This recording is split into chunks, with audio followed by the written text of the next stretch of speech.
What's up, everybody? This is the Excel dude coming at you again. Today we're going to do some step-by-step data analysis tips and tricks. We're going to run through a few of the things we've done in other videos and put it all together. So we've got our standard data table here. We have a bunch of projects, we have different areas, the number of the project name, what kind it is, who created it with the initials, what's the status, is it unitized, and so on and so forth. So I highlighted this one green, unitization date, because let's say we want to know that. We need to know, we want a good time period. That's the benchmark we're going to run against. Okay, so we'll set it up in time periods. We have the date in terms of day, month, and year. So first let's go month, day, year. So we just go equals text, comma, open the quotation marks, MMM, and we use an uppercase the first one, so that way we have a capital in the first one. Then day, we'll do the same thing, comma, day, equals text again, comma, year. So we should get 4 digits, and we did. And we can just click these, and we can use our good friend flash fill, and problem solved. We've written 3 functions. We've filled them all the way down for almost 8,000 of these. Cool. But let's say we want the dollars as well. So we have this, which has the project number and the name and the amount. So let's take a look here. How do we pull that in here and match it up? Well, we're going to use index match. So we'll do equals index, and what do we want to see? The first thing we want to see is that dollar amount. So we'll just click the entirety of that. F4, lock it down, comma, match. And what do we want to look up? We'll use the project number in this case. So we go back here, project number. And we don't lock that down because we want it to move down as this thing flash fills, which we'll do again. And then we need to find the lookup array. The array is going to be right here because we found the number in the other one. Now we're finding the number in all of these. And we'll hit F4, lock it down, comma, and we want an exact match, so we'll use 0. Then we close parentheses twice. And there's the dollars. We're going to flash fill, and we'll use Shift Control 4. We've got it in dollars. So right now we have all this data in this table. We've added some different analysis techniques in terms of chopping it up and being able to divide it, and we've pulled the cost in from this tab. So how are we going to break this up? Let's use a pivot table. So we want to get a quick oversight of everything we're looking at. So we're going to go Insert, Pivot Table. We'll hit OK, get a new tab, and we'll title this Analysis 1. The first thing we want to see is let's go by what kind of project category is it. So we have above average risk, generation, improvement, mandated, new, and small. Okay. And we have the month. Let's see how many got completed. So we're going to use the year.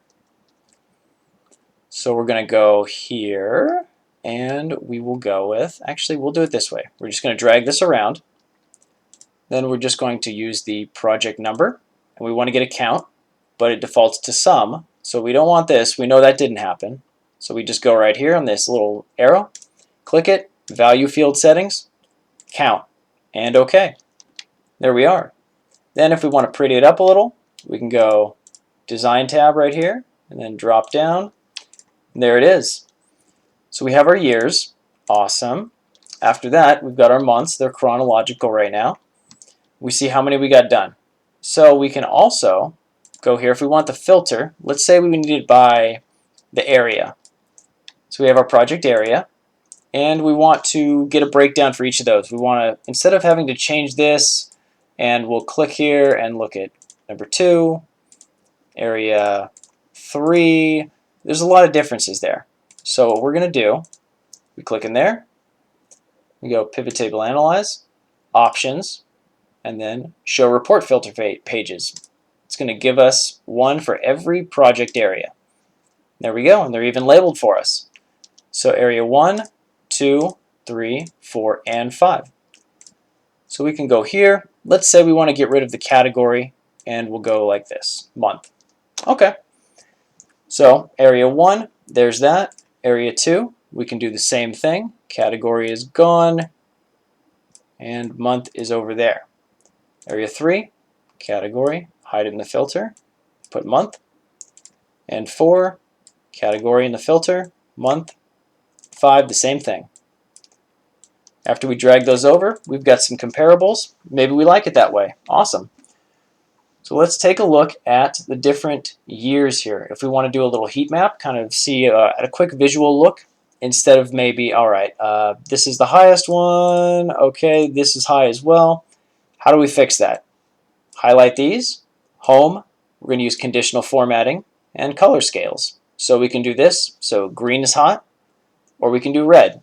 You can really change it however you want. So this way, blue is cold, red is hot. Sure, let's play with it that way. We'll go here. Again, conditional formatting, color scales. Red is hot, blue is not. Again, right here, area 3, the big one of the group. So blue is not, red is hot. And the same thing here. Maybe you don't want to do it for two different data points. But as we continue down here, we have a quick little visualization of that. So we know that in 2013 and 12, those were the busiest years for Area 1. Area 2, it was 2019. Area 3, definitely 2009 and 2018. And then 19 and 20 got really bad, so we'll have to see what happened there. Maybe just no work, who knows. And in Area 4, things were moving, and it looks like they have slowed considerably in the last, let's call it, 8 years. And here, in Area 5, we had 2009 and 2018, nothing in the last 2 years. Okay, so we're here again. We're going to, again, change this. We have that. And let's say we want a monthly breakdown. We can do the same thing. Highlight those, conditional formatting, color scales, and we'll do that. So it looks like December is our biggest month, along with August and July. Okay. February being the slowest. And we've also got really the first 4 months of the year not great. That could be weather related, who knows, but it's something insightful about the data. Let's take a look at all of these. Let's say we need a little spark line. We want a chart that's kind of quick and a decent little breakdown. Insert, line, and we have these highlighted. Where do we want it? The location range, we're going to put it right here. Okay? And we can flash fill and drag that thing right down. Also, if we want to check it, you click one, hit F2. Actually, that'll work in another way. We'll get to that. So we go here. Let's say we want the low point. Click right there. We have the lowest points on these, the lowest months, and we can go with the highs. So what we can access here is just a quick at-a-glance way to get a nice breakdown in terms of what you're looking for, how you're trying to build something out, and sort of a way to get an immediate cursory view of the data. Let's say you have, just like this, an example of 8,000 plus, or nearly 8,000 projects. It's going to take you weeks to go through each of those individually. Right now you've got a glance in terms of pacing, in terms of speed. You can say, yeah, well, it looks like in December and the 6th through 9th months of the year. So we have about 5 months, and those are the biggest in terms of projects getting completed. August being the one that is the least subject to a lot of these outliers, because we have the largest month right here in 2009. And as you see, you can just kind of change things here. You can do a little quick chart. Maybe we want to just, let's take a little cursory glance. Okay, we have our different months, but let's say we don't like the chart on the pivot table. We can always do the good old get pivot data.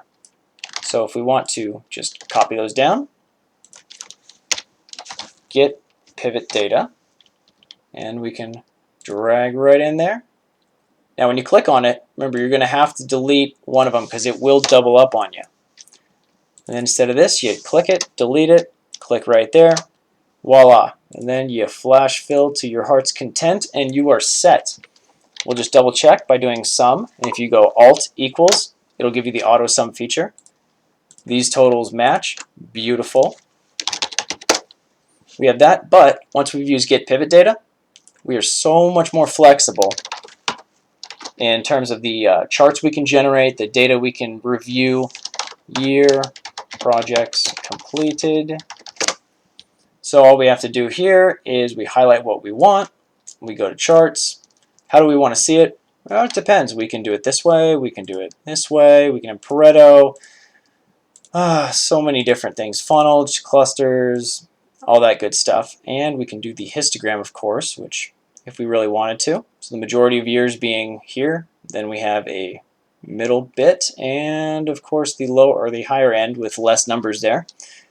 Let's say a combo.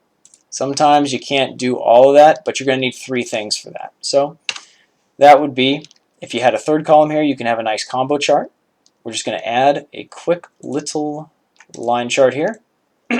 Projects completed. You also get more formatting options if you do it this way. So we can add our data labels by right-clicking, add data labels, and there it is. You can filter this by clicking, deleting, and so on, assuming we state that it's chronological. And we have our charts. We've got a quick analysis, and in about, 11 minutes, that's talking through it. We've completed this. We have a good oversight. We know what our spacing is. We know what our typical monthly pace is, and we know our high points, low points. We have a breakdown by each area, and we've done it for over 8,000 projects. So as you can see, Excel is extremely scalable, and it has the power to really change all of the information you look at and give your organization any kind of insights you want to do. Or if you think you can see something, a trend emerging that no one else sees, you can quantify it now. So no more guessing. It's just, here's the numbers. There you are. This is what happens. All right. Thanks. See you next time.